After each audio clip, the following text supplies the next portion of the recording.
You're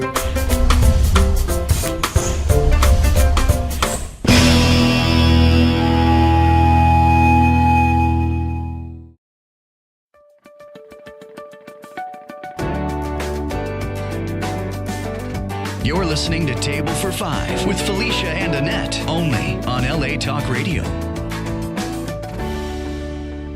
Good Monday morning. Good everyone. morning. Good morning. Woohoo, we have a full table. We do. Good morning, everyone. Welcome to Table for Five. I always forget to say hello to you all out there in the viewing audience. That's still trying to get used to that. So good morning, everyone. Welcome to Table for Five. This is the show.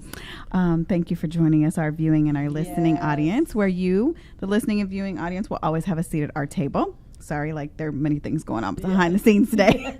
So we're a little moving around. Yes, sorry guys. We're a couple minutes behind, but that's okay. We're going to get it figured out. We're going to get it all figured out one day. But today is, what is today? Today is Monday, October 15th. Yes. We have is it the 15th? It's the 16th. Sorry. Lord Jesus, that's my mistake. Because I typed this on the 15th. That's what it happened. That what happened was. Oh my God, we are a hot mess this morning. But we have some wonderful in-studio guests that we're so excited to talk to and get to in a minute. Author, we've got special guest Veronica Loving. Yes. Good morning. We have applause. Yes, we have I love applause that. Make you feel comfortable. And Jazzmine Jackson. Yes. They're here going to be discussing their book, Feeding a Monster. Yes. So we'll get to you guys in a second. Yeah, because we have a lot to talk about this morning. So feel free, guys, to jump in. Yeah. Yes. If you have an opinion about anything we have to say for the first 10 minutes of the show. Okay. It's strictly your opinion. No one's going to hold it against you. And then we'll segue into the wonderful book. Okay. Yes. But yeah, we had a busy weekend. Well, I had a busy weekend. Yeah. And Felicia caught me at the end there. But before we get into the craziness, I had the privilege of going to see a play this weekend called Head of Passes. I don't know if everybody had a chance to have you heard Rashad. Yes. No, Jesus. Powerful. Have you seen it? No, not yet. Ooh, it's got, you have till October 22nd to get your tickets. Where was it at? Pantages? No, Amazon, the Amazon Theater. Very powerful play, very thought-provoking. You kind of sit there thinking, oh my goodness. It's a mother who is just a head of household, very strong figure, very, religious woman who had a very strong influence on her kids and their upbringing. And there's a twist in the story that you're like, oh my God. It's very... I can't wait. Very thought-provoking at the end. And then the second act, she has a powerful monologue that it's long. I mean, this lady is on the stage by herself. I would say 90% of the second act. Wow. And she carries it. I mean, it is amazing. And what is it called again? Head of Passes. Head of Passes. Okay. And it's at the Amundsen Theater, so I recommend everybody, if you can, go see it. It is a thought-provoking. It's an adult subject. It's not for kids. And it just adult kids, maybe. Yeah, adult kids. But it leaves you thinking, like you're sitting there thinking, it's kind of one of those things. And actually, what we didn't stay for it, but after this presentation, and I don't know if they do it for every presentation, they had the cast come out and talk about the subject matter and the writer. Because there's a lot of layers in the play. So you kind of want to talk about the racism, you want to talk about the that'd be fantastic if they do that every show. The sexual assault, molestation, incest. Like there's layers, the religiousness, the family. There's so many things going on. You almost have to pay attention and go, okay, what happened? Because in the first act, there's a lot of characters on the stage. Like it's her alone, and then all of a sudden, all the different personalities come in, and you're like going, okay, what? Yeah. And then all the pieces, and it's just, and the set. Whoever did the set design, congratulations! Wow, genius. In that small space, because the Amundsen is not a very big theater. I mean, it's a good-sized theater, but it's semi-circular, so you're all around the stage. Anyway, so they used every ounce of the set, the stage. It's like three-dimensional. It moves. It drops down. There's water. There's rain. There's a flood. I'm serious. No, it's powerful. They should get something for that. They fit it all in. Yes. because it really is like, it's almost like the 10th character of the story. I'm gonna have to go get tickets Yes. today Yeah. to go see Was that. that the opening night? No. Oh. It's been going on for a while. So it closes October 22nd. So it only has a couple of more shows. Okay. Yeah, I want to see it for sure. But Felicia Rashad, this woman is classy, but just brilliant. She is. She held I saw her that in stage. in Pasadena. It was amazing. Oh my gosh, she was brilliant, and all the other actors were very, very good. But she carried that, and it was no joke. Like, I was crying. I was like, oh my God. Like, I was all invested with her. I was like, this mother's heart. She just wanted to bring her family together. I have to bring a box of tissue. Yeah, because if you cry. I know, because it's just one of those things. I boo on every commercial. So. Because she just wanted to bring them together and like carry don't tell us all. No, I'm not. Okay. There's a lot of story. There's a lot of but she just wanted her family to be together, and that's kind of what everybody wants. Yeah, because she just wanted their legacy to mean something as a family. Like, this is who we are. Yeah. And what happens is, as you're sitting there, you realize she didn't even know who they were. So it's powerful because they're adults. So there's a lot going on in that play. And I think the writer of Moonlight was the writer of that play. Oh, very good. So it's very heavy. Yeah. Very good. Well, that wasn't quite as exciting as that. But my little extra, aside from what we did yesterday, I watched a great documentary on Steven Spielberg called Spielberg. Okay. It's on HBO. We forced our kids to watch it. Oh, Lord. But it brought up really great conversation starters, because I have almost 13-year-old and a 14-year-old, two boys. And my oldest is studying American history right now in his history class. And so we got to talking about the Holocaust, because there was a part in there where it basically the documentary takes you from him starting out in film and the fact that he was not accepted to USC Film School. I did not know that little nugget of fact. They were like, nope, sorry, you don't have the good grades and we don't want you. I'm like, wow, USC, really? Okay. So he was like, fine. So he cut his teeth at Universal and learned everything that he did from there. Wow. You know, this is what we found out in the documentary, and it really takes you through all of his stories. And after being a fan of his and grew up watching his movies, we realized that he has worked out all of his issues through his movies. Wow. He did Schindler's List, right? Yes. So powerful. And you can see the evolution of him through his movies. After watching this documentary. It's so interesting. So I encourage everyone. He did The Color Purple too, right? Yes, he did. Yes. And it's interesting because those were all done later on in his life. And if you watch the documentary, you will find out why. It's very interesting. Yeah, it's so interesting. So anyhow, so we got to talking about Schindler's List, and I realized that my son doesn't really even know much about the Holocaust. Oh, wow. So it was, we kind of, I don't know if I say, I'm lazy or whatever. I left it to the school to think that they were going to learn much more about it than he did. And I was trying to think, I guess I didn't really learn about it in school, but I educated myself, or I would see movies, or I felt like I learned about it, and I'm like, where did I learn about it? But they're not getting that in school. Some schools, because we're getting it in our school. Well, but I mean, he knew who Hitler was. Right. He knew about the Nazis. They read a book that was kind of touched on it, but it didn't. I don't know, or maybe he just didn't pay attention enough. I don't think he got it. Right. Have you done the Museum of Tolerance with them? That's a big They one. were very young. Well, not the one out here. We did the one out here is powerful. DC. My son went to that. My oldest son went to that. Yeah. Okay, it's so maybe we probably should do that. And you have to be over 13, I think, over 12 or 13 in order to go in. You get a little passport as a person. Yeah. And then you walk through the whole thing. And the cool part about that was that Jewish person. It kind of showed you how Hitler came into power, which was so subtle. It's very subtle. Yeah. And it was I didn't pick that up. Hello. Yes. Stay woke. Hello, folks. Hello. Wake up.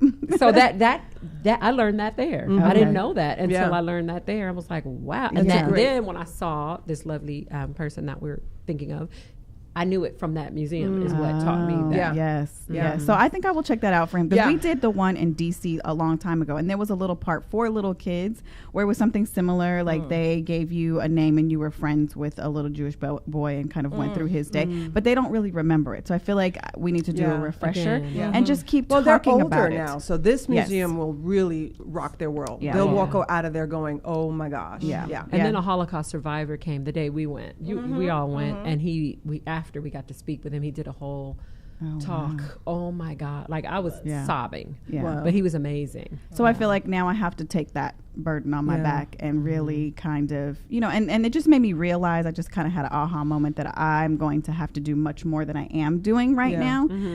I've kind of, I don't know, for the last couple of years just relied on school. I stopped doing, field trips and extra little stuff, that I used to do. And I'm like, okay, I gotta get back into that. I gotta start that up again. Yeah. So that was really great. And then yesterday was, for me, the highlight of the week. Well, no, before we get to yesterday, I just want to give a shout out to Somos Una Voz, which was for me the precursor to yesterday. It was the telethon that was on air that was hosted by Jennifer Lopez, Alex Rodriguez, and Mark Anthony. That was in Miami, right? No, L.A., Miami.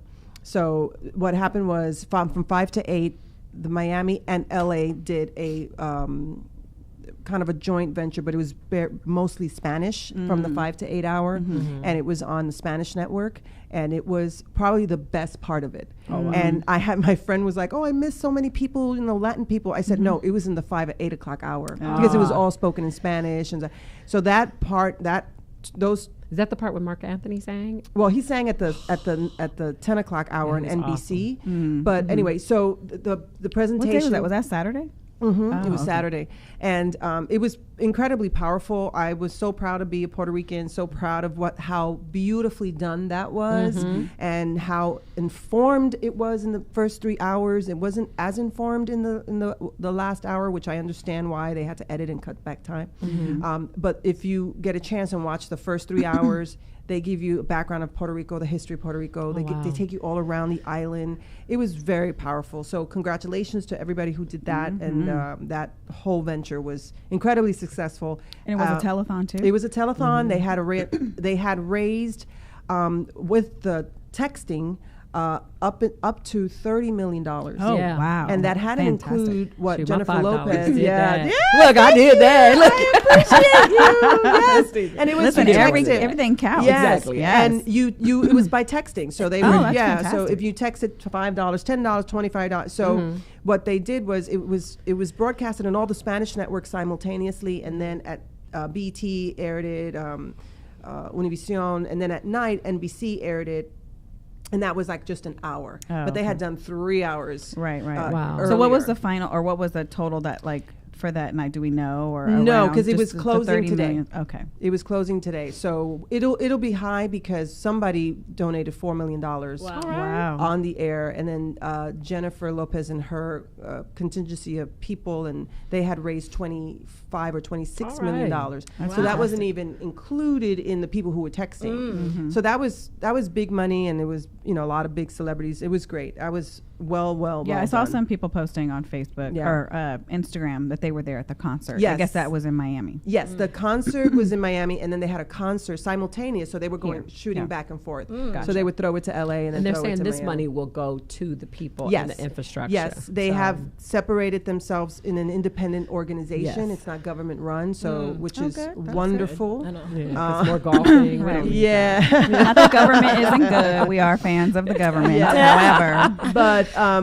they got smart, and so they kind of that's what they need. Absolutely, they need to be independent. They have their own little thing going, so that was very good, and so that's big money. So we're really excited. And then our own little thing that we did yesterday was Voices for Puerto Rico. Girl, that I worked it. So that's right. You were working it. So we're gonna do a shout out, a little clap, a little applause for Voices for Puerto Rico. It was great.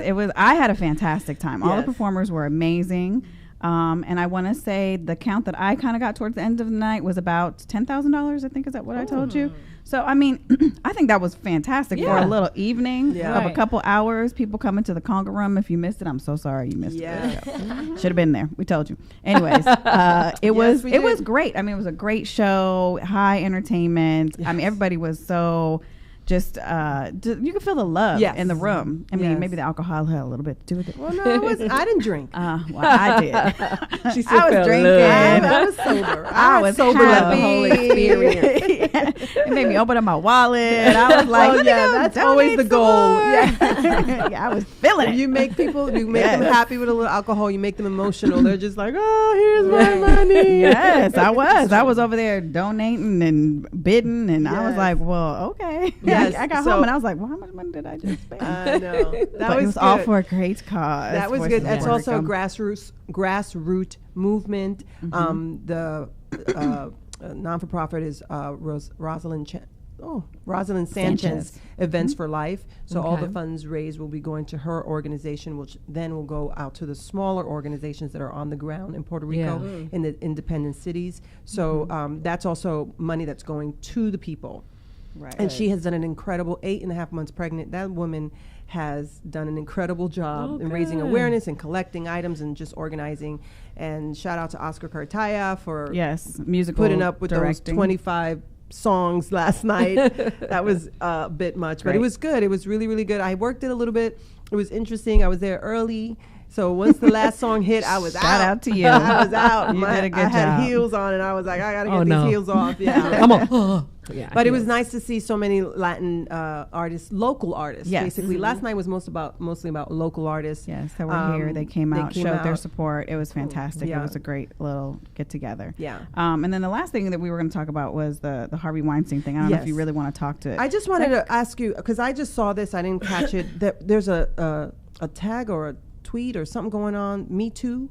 Yes. Oh yeah. I don't know what that is. Do you guys know about that? Nope. You want to talk about it? Well, that is, they're trying to say how many people are actually affected by sexual assault or ever been sexually assaulted. So people are posting on their Facebook page. Hashtag how many women. So hashtag Me Too. So I posted it yesterday, and I want to say like many people responded. Me too. Me too. I was really So the show's surprised. been Were you large. surprised to kind of see on your feed how many people also were posting? I have to say I kind of was, because I didn't know about it until last night after we got home. Yeah, and then I I didn't know started about going it through till and I I saw was it on like, your oh page, wow. And I was like, oh wow, all these people.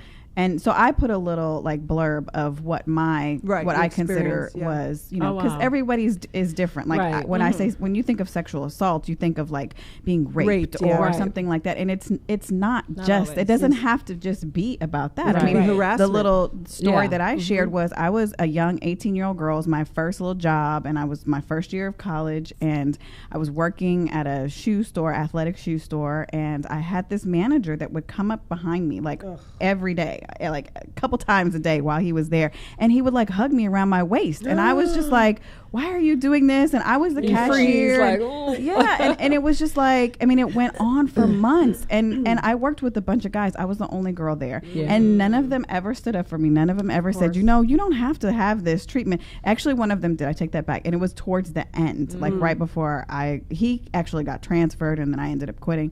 But you know, it brought me back to that, you know, feeling when I was reading this Me Too thing, and I was like, that was harassment. I should not have had to have been put in that position. And with this whole thing with Harvey Weinstein, you know, the conspiracy theorists will say, oh, you know, his company was getting ready to put out a movie about Donald Trump. And do you think that, you know, it's, you know, sabotage and all that other kind of stuff. And it's, you know, it could be true. It could not be true. Because they could still put out the movie. It doesn't stop them from putting out the movie. Well, the company that's buying them are Trump supporters. So they'll probably end up squashing that. So that probably won't happen. But the fact of the matter is this man has been sued many times before. And many people have left little blurbs.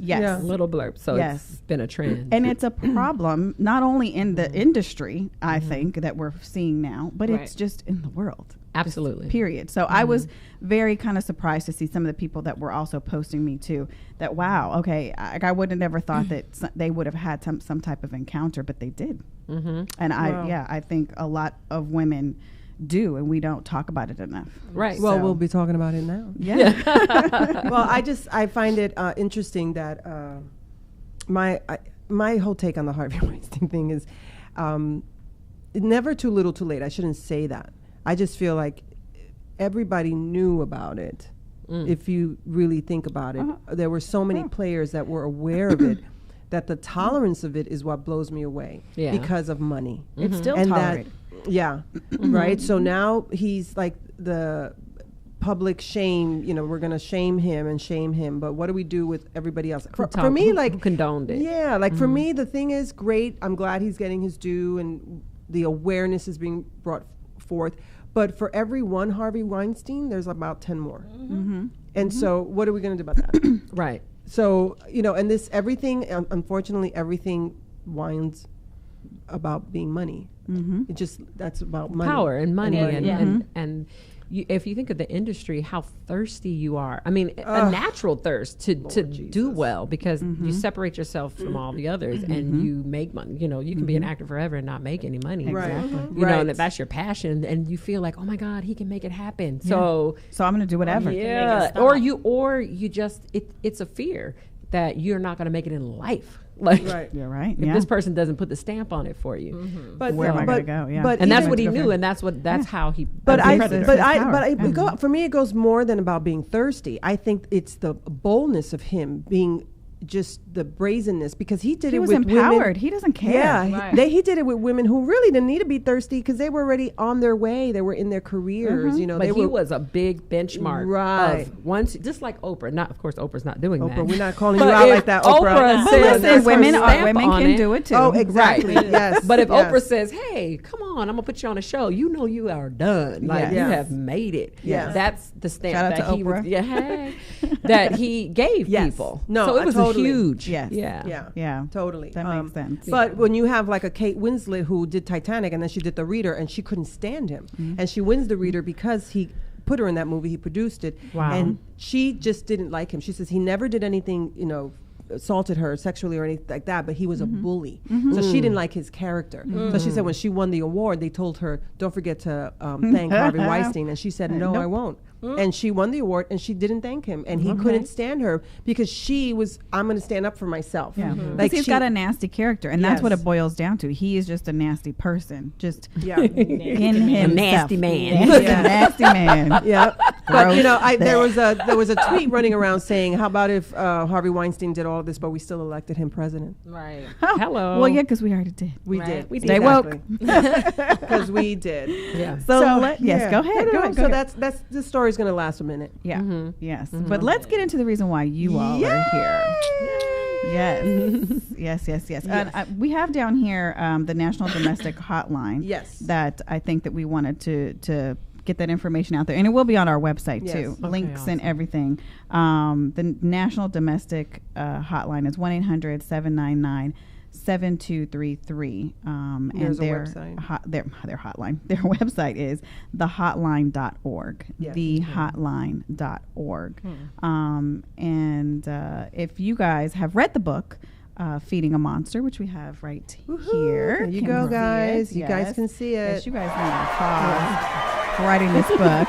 We all have one. Yes. If you've read it, I if you do have questions, something I'm going to ask you. What you wrote in here that I thought was kind of slightly controversial, but okay. Controversy. Yeah.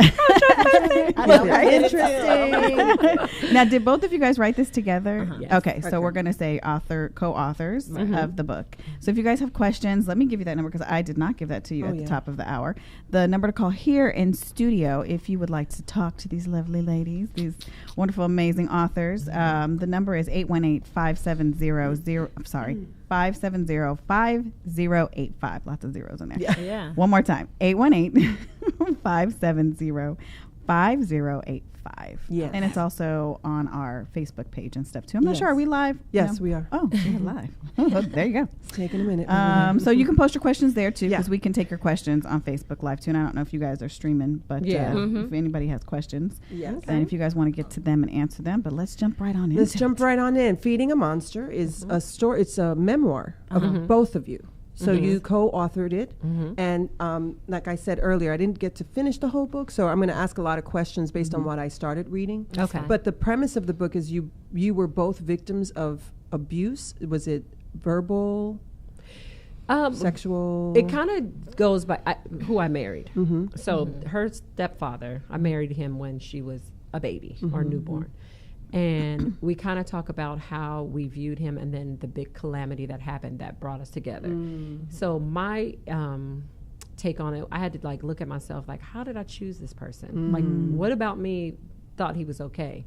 So then that's when I went back and I realized, well, I knew that I was molested, but I didn't realize that was bleeding into my life. Right. And that's why I was choosing somebody who didn't respect me or do the things that I needed and turned into be a predator, which eventually attacked my daughter. Oh, wow. And that's how it all You. came out. Yes. Yeah. But did he? But you had children with him. We had children together. We have 4 total. Okay. He considered Jazzmine, his daughter, as well, because she was born. We were together since birth. So when we talk about my molestation, how that affected me. And that happened when you were a young girl? 3. She was little, at a babysitter. So and it was a woman. So it just changes the trajectory of your life, and you make decisions from that place if you don't heal it. But at 3, you're not going to speak out and say, "Oh, I need to be healed." You're just going to be that 3-year-old that's damaged. Right. So that's how, and then I met my ex-husband, and my ex-husband, we stayed together for like 21 years. Wow.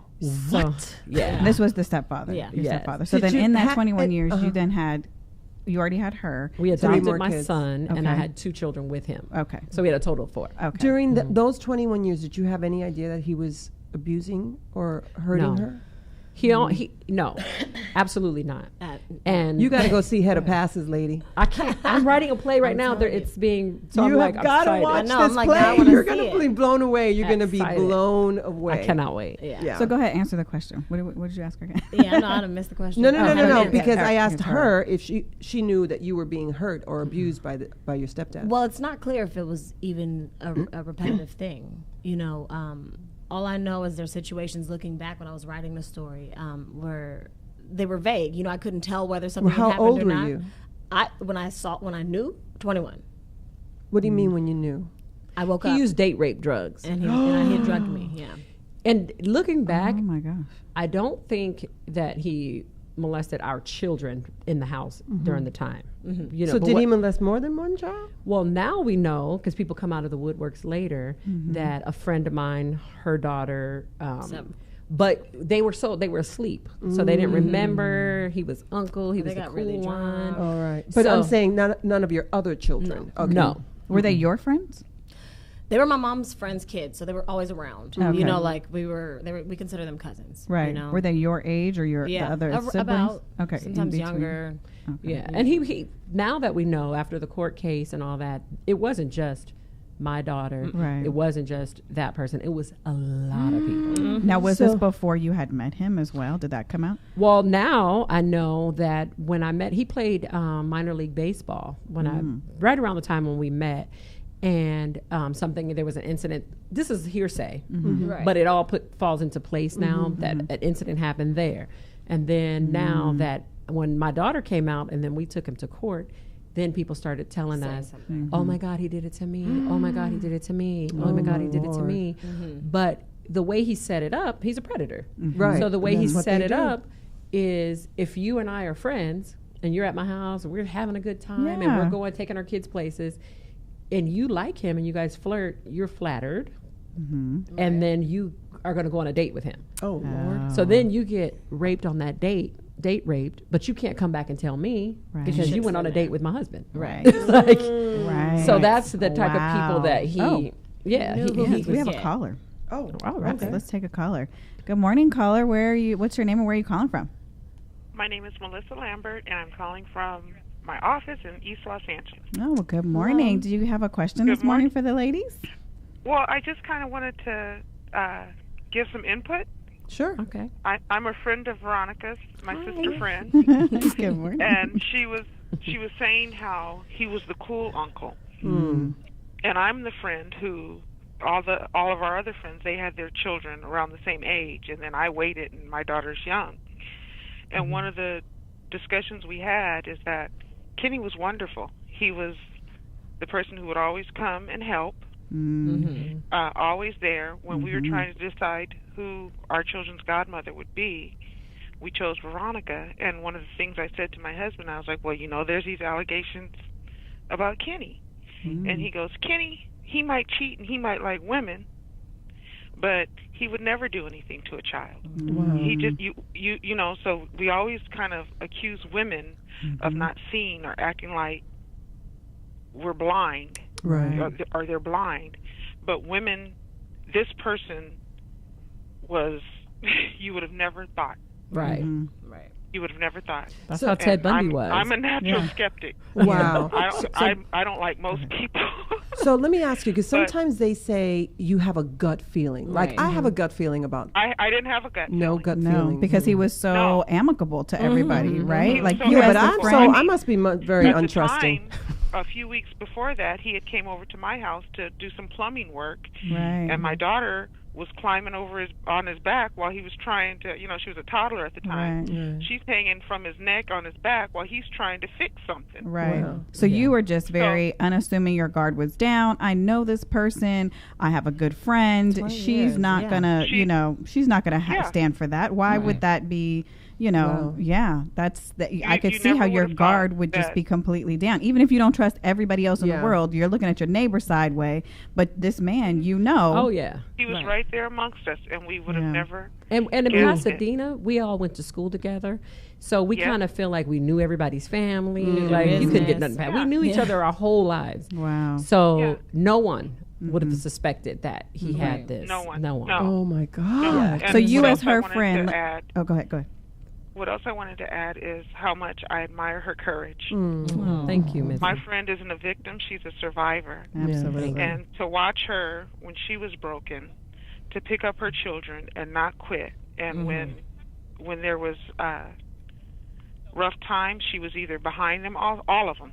She'd push, she'd pull. She's awesome. Just an example of a strong mother. My babies ain't failing. Right. Fantastic. And so this incident, as you and her life, it did not necessarily affect your friendship. You still felt like, I'm going to be here for you. We're going to get through this together as a friend. I felt like I failed. No. And I still do. No way. Because, I'm going to cry. Because at the time, I had a toddler, and Veronica, in the beginning, she shut herself in. So I called her and told her how much I loved her before I even knew what had happened. I just happened to have left her a voicemail. Then another friend told me what had happened, and I was leaving her voicemails. But what I should have did was I should have figured something out, called off from work, left the baby with my husband, and went and sat on her couch and waited for her. And I feel like I felt short there as a friend. No, but you're still here today. I Absolutely. think that speaks volumes of a testament to your friendship. Yeah. Well, thank you so much for calling and giving us that insight. We appreciate it. No. She's amazing, and I look forward to big things. Fantastic. Thank you. Well, I want to go. Thank you for calling, Melissa. We didn't mean to cut you off like that. Cut you off. I want to ask you a quick question on something that I read, or I think it's in your preface. Yes, it is. Because she just said it, and I'm just going to read what you wrote. Is that okay? Sure. And then because I found it interesting, your choice of words, and you can just explain it to us and our listeners and viewers. I spent a lot of time living in victimhood. Poor me, this happened or that. But what I know now is that there are no victims, only volunteers. And I thought that was a little controversial. Why would you call yourself a volunteer versus a survivor? Well, because when you start to know things, metaphysics and things like that, when you are a victim, so being a victim of a molestation or I was a victim of date rape, you kind of, it's not a it's not an outward stamp, and I think Tyler Perry mentioned that. It's almost like a stamp on your head, and you re-victimize because you're putting out there, you're not saying, I'm a victim, but you act like a victim. When people mistreat you, you accept it. You cover up. You say, so like some people in my family were a little bit abusive. But see how I say a little bit?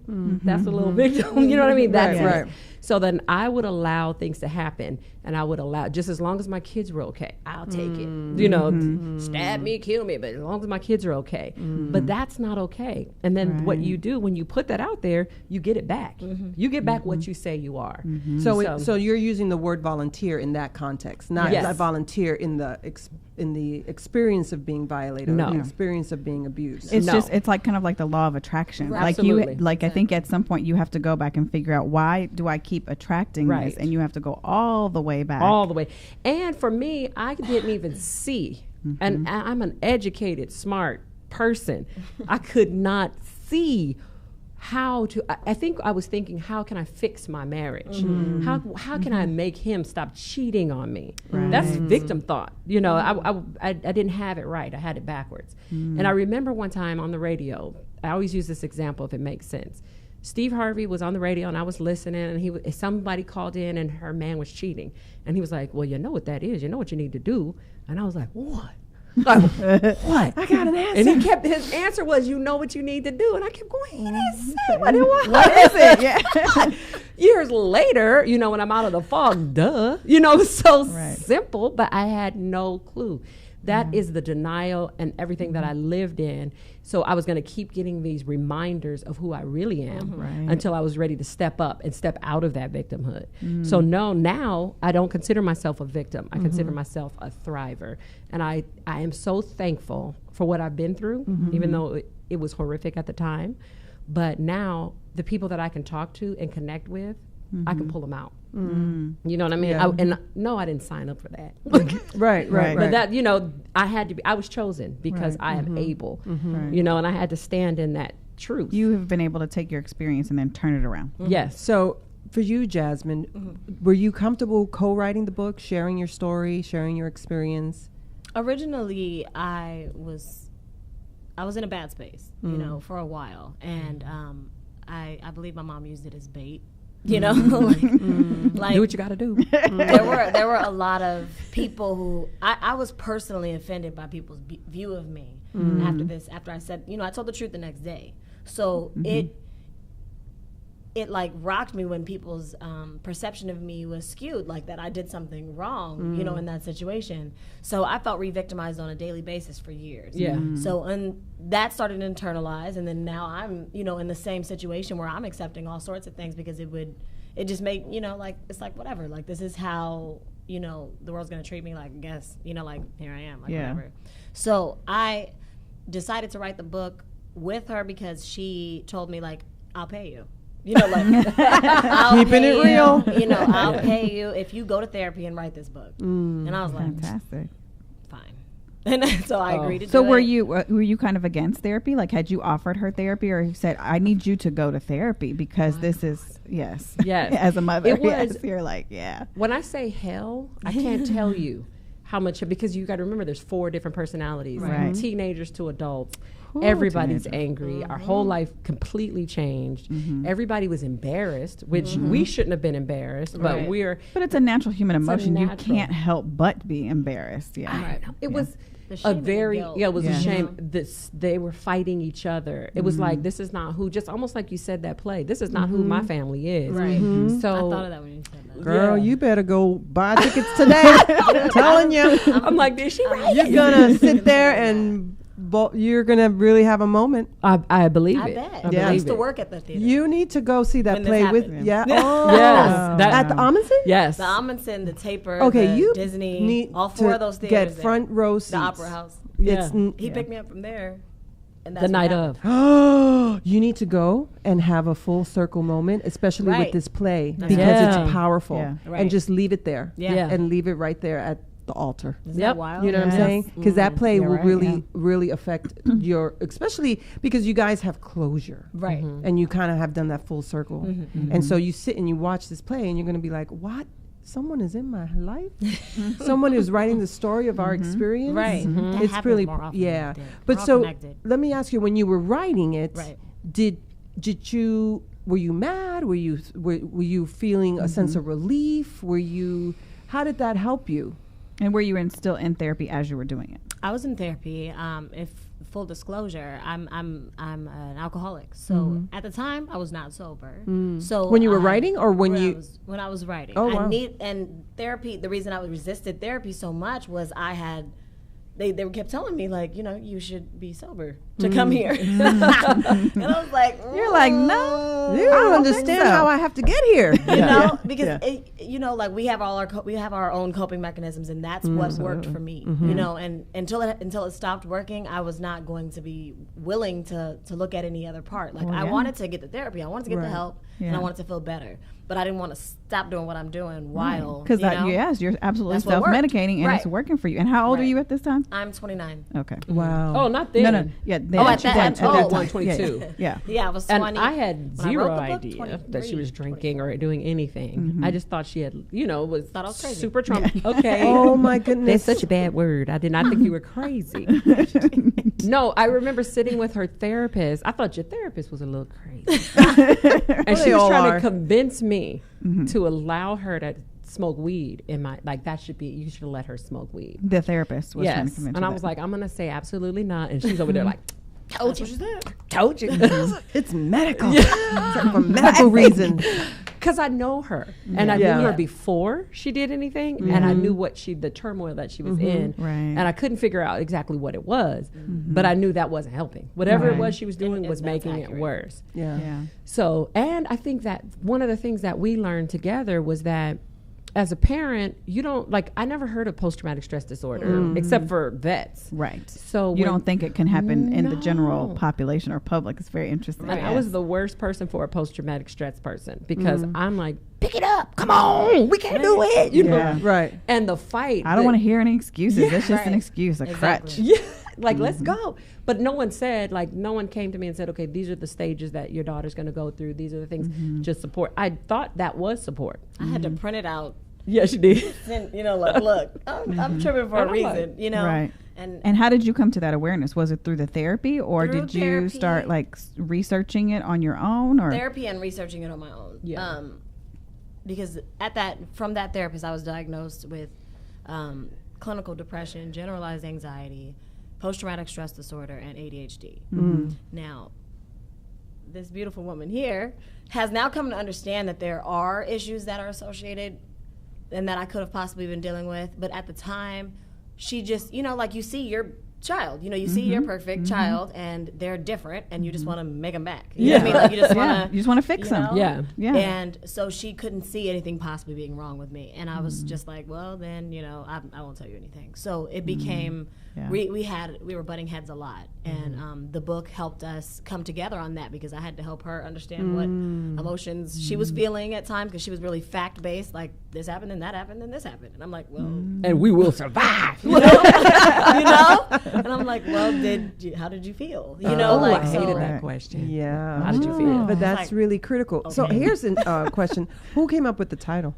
I did. You did. And why? Why Yeah, feeding do we talk a about monster? that in the book at all? Or Yeah, in the beginning I do a little bit, but I think that it kind of ties into the victim thing as well. When what you focus on, what you think about, you bring about. Yeah. So if I'm feeding into my low self-esteem, or I don't think I'm worthy, then I'm going to attract things that prove to me that I am unworthy, so that I can prove myself right.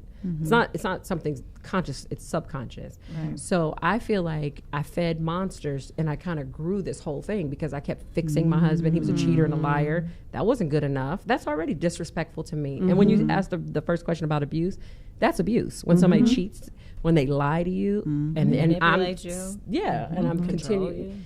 And you think to yourself, well, at least he's not beating me. Right. That's sick. Yeah. You know, and I didn't realize how sick I was. So I fed that monster, and it grew. I made sure that I had family and friends, and everybody loved us because I was his beard, you know? So I fed that monster.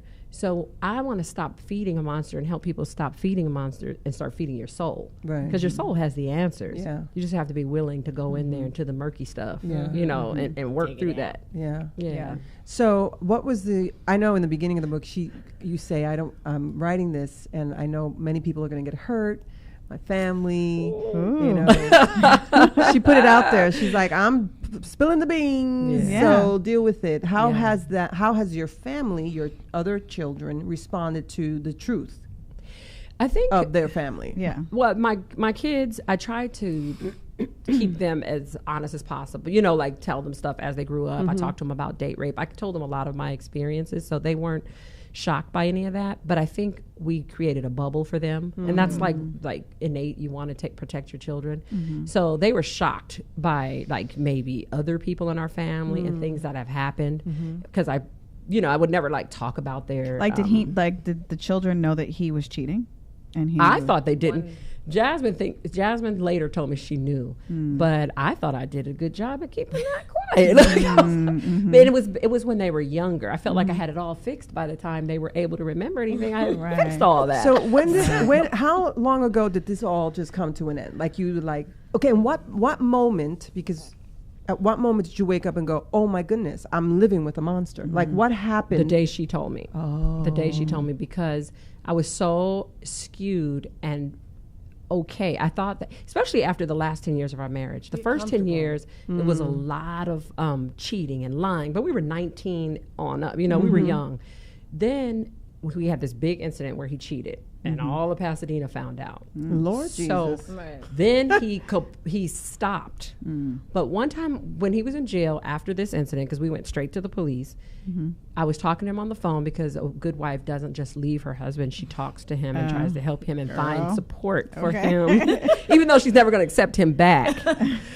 I was talking to him, and also I was afraid. It was still all my fears and stuff. I wanted him to tell the truth, not to jeopardize or hurt my daughter any further. So if you told the truth, she won't have to go to trial. So that's the space that I went in once we put him in jail. Okay. I asked him, I said, I thought you stopped cheating after that last time, 8 years ago or 10 years ago. And he goes, oh, no, I just became a better liar. I said, what? Wow. And he never repeated it, but I heard it. And I had to start taking accountability for what you say to me, because my old self would have been like, he didn't say that, but no, you said it, and I heard. So how long ago has this been? 2009. Oh, wow. October So 2009. 12 years. 12 years? Has it been 12? No, not 2009. No, It's not 12 years. Lord Jesus. Like 8 years. I'm like, 9 hold years. on. Yeah, I'm like, that 2009. don't put 10, no 11, age 12, on. 13. put me at 20. 8 or 9 years. Yeah, years? I don't 8 know. years. I was 21 and I'm 29. 8 years. 8 years. Like, Break the math. Oh my God, it's not I've 8. never claimed to be a mathematician. So this is not so long ago. No. Right. This is pretty fresh. So you say he's in jail. No. Oh, no. We just spilling the book beans. Oh, sorry. But no. Okay. The Did he reason go I to jail? wrote the book Okay. is because I watched him in trial, and I saw the subtleties of his manipulation. It's almost like somebody snatched the glass off. I could see him clear as a bell, but I didn't want him to know I saw him, because I thought he was going to kill us or something. Same. Right. But But he you didn't. never know. I didn't know who that You was. never know. Right. Yeah. And I saw him like just subtle. Like Jazzmine has always been his daughter. No questions. He's at the parent-teacher meetings. He's Right, doing right, everything Yeah, with I called him dad everybody. my whole life. Oh, wow. And all of a sudden in court, it was like, my stepdaughter or Miss Jackson, subtle. I'm like, wow. So then I thought, when the day he got off, I sat, I couldn't believe it. I couldn't even say the word predator. Like, you can't call your husband a predator. Now I can, because he's not my husband and I've moved on. But when they were saying that, I was like, felt like somebody stabbed me every time somebody called him a predator. I was like, maybe he's just sick and crazy. I thought he went insane. We Like, thought I he was legit crazy. thought some drastic change happened. I don't know. And because when anything happens with sexual assault, you don't know that I didn't know the psyche behind it when it happened. You know what I mean? But the truth is, like, we immediately become guilty, and ashamed And protective, and we I blamed think, a little ourselves. bit. Like, would you say that you felt protective of him? Because he was your father. You loved him. A little bit. How that showed up for me was, no, I don't want to. I was afraid of him, honestly, because I thought I watched a lot of crime shows. So, so I thought he snapped. Now I don't know what's gonna happen, because he was crazy enough in my childhood. Like, you know what I mean? Like, he was controlling, and there were certain aspects where I just was always like afraid, but never like, Afraid. Right. Right. So now I was afraid.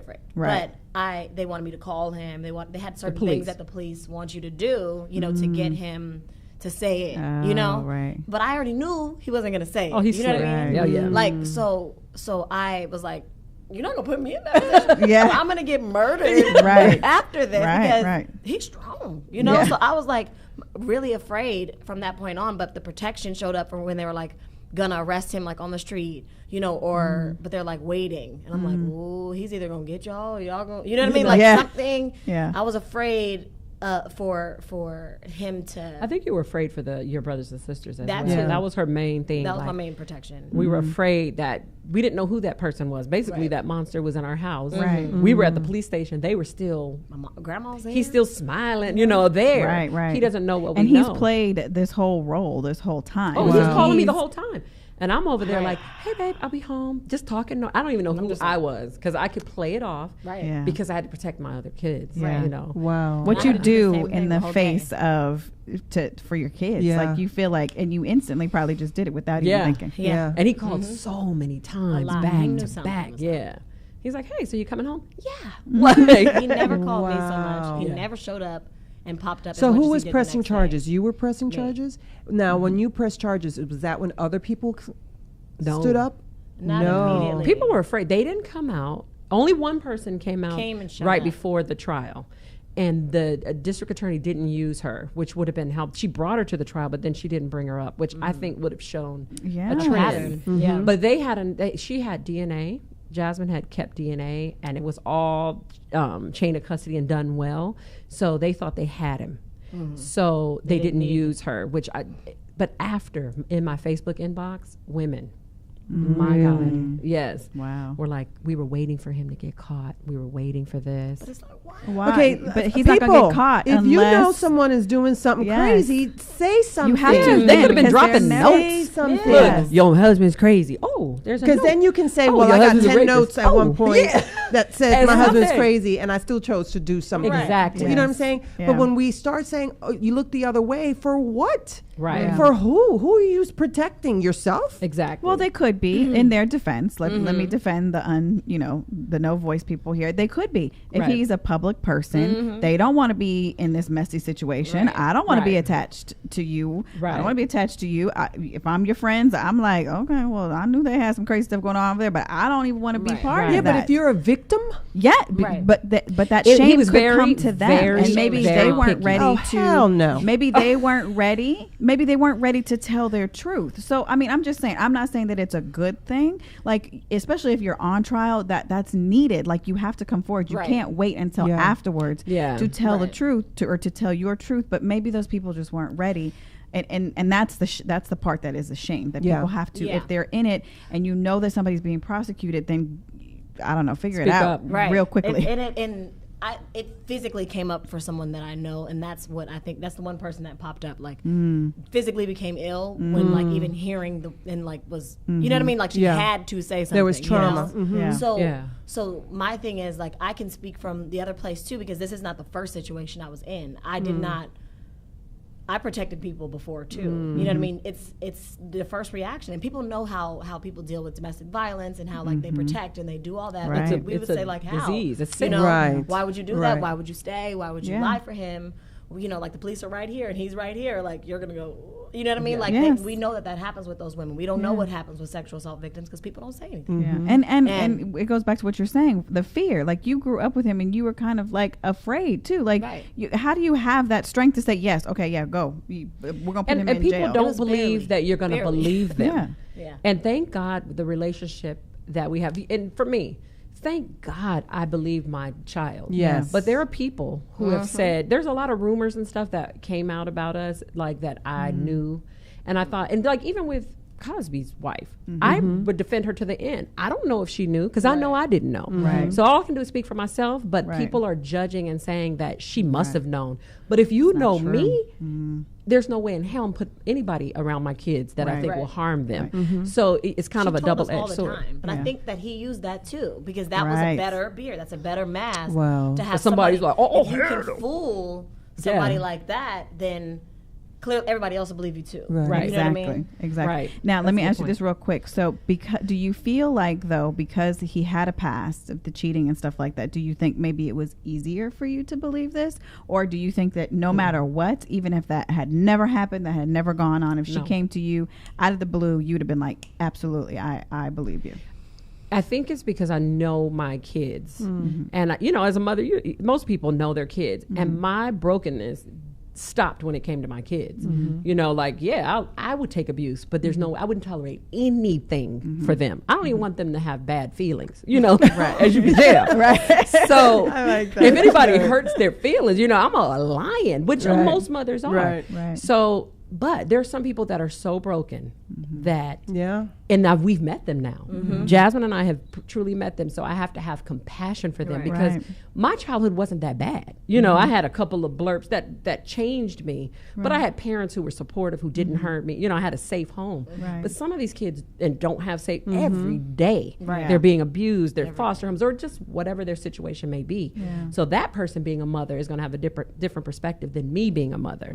So they might feel like, I got to hang on to this man or I'm going to die. And I didn't feel that way. I felt like my kids were above all. And so for her to come tell me, I wished it wasn't true. Absolutely. Right. But I know that she loved him. She loved our family. And there's no reason for her to lie. Right. So this must be horrible. Like, that's how it went straight from what? Like, Yeah. Did your substance abuse start after the fact? No, and that's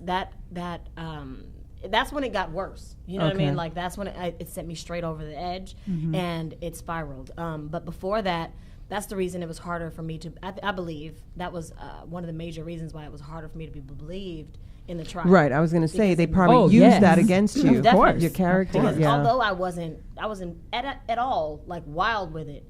But at that time, because I'm telling the truth, I'm going to tell you the story of what happened that day. I'm Right. You know what I the mean? truth. Like, you know, and But even her dad, well, her stepfather said, in when they played it in court, he said, "My daughter doesn't lie." So if she said this about me, it must be true. But he was basically saying, like, I forgot. Can't something believe. happened. Yeah. Lord And have they used that he played baseball and that he was an upstanding citizen. Sure. And this black man never been in jail, so he must be amazing. A good one. Yeah, and that's what they used. He's a good one. Yeah. Oh so my they gosh. used all the little things were there. Yeah. So where is he now, if we care to know? Oh, he's like a mile or Or two should from we- my house. And he has. So you wrote this book. Did he say anything about it? Well, one time. She's smiling. Oh, We gotta get she to had that. it in one time not too long ago. My youngest daughter is having the worst thing. She still has a connection with her father. She loved her dad. So I never told them, don't talk to your dad. I said, please be careful. Like, I want to say, but I know that would not benefit her. Right. Yeah. So she kind of stays connected, but is angry. So he texted her something like, have a nice life, like, and just dismissed her once again. So that was the only time I reached out to him. I said, leave her alone. Like, just, if you're going to go away, like, melt into the earth. Like, leave her alone. Yeah. Don't hurt her. Yes. Yeah. And so he texted me back some horrible, like, F you, that book. I was like, oh, he read it. Wonderful. Like, Or heard about it. Yeah. oh, he Wow. read it. Oh, we know he's heard about it. Oh, yeah. Wow. Well, listen, I'm like everything else, we're running out of time. know. But Wow. congratulations on writing your story, both of you, Yes, and being please so go out and vulnerable. get it. Go buy the book. I saw it in Barnes and Noble. Ooh. I did. You did? I did. I was like, what? Hey, So, hey, hey. Congratulations on Thank you. that. Thank you. I got a little blurb about it, and I was like, okay, well, there it is. All right. So, Fantastic. congratulations and Yes. being honest. And this is someone Yes. just said, I want to read it. Such an important conversation, timely with what's in the media. Women need to come forward and expose. Absolutely. Yes. So, and maybe reading your story will help someone, help Yes. more That's the people, goal. to Get come courage. forward, get courage, come out and speak about it, get help. I think I applaud you for being as young as you are, Yes. and first of all, overcoming. Where are you in your recovery? Are you I'm almost 2 years sober. okay? Nice. Fantastic. Good job. Look, let me give you an applause. Yeah, we're like, praise God. Yes. 2 years sober for that. Yes. At such a young age that you have gotten a handle, on that, and I just think that speaks volumes to your character. You're going to have a beautiful life ahead. Yes, she is. And she Yeah. works with recovering people as well. Oh, excellent. She's Yeah, in it's the just field. bravery. What you guys are Yeah. doing is just brave. Yes, thank you so much for Thank you for writing coming. this Yes. book and putting your truth out there. Yes, and you can find it on veronicaloving.com. You can And buy the Amazon book and as well. Amazon as well. It's available on Amazon, and like I said, I saw Go it to at your Barnes and local Noble. Barnes and Nobles, Go to or Barnes- like me, download it. I don't. Is it available for download? Yes, it's Yeah. on Yes, Kindle. yes. It's Yes. on Audible. Yeah. Yes. And so, congratulations. We wish Thank you you. all the best. Thank you for writing your story so vulnerably and Yes. just sharing it. And hopefully, we'll hear more of you. Thank you. Both Thank of you. you. Appreciate So, it. everybody, we hope you've been informed, educated, and entertained. Catch us next Monday here live on LA Talk Radio. Yeah. Thank you. Have a great Bye. Have a great Monday. week. I went by so fast. You're listening to Table for Five with Felicia and Annette, only on LA Talk Radio.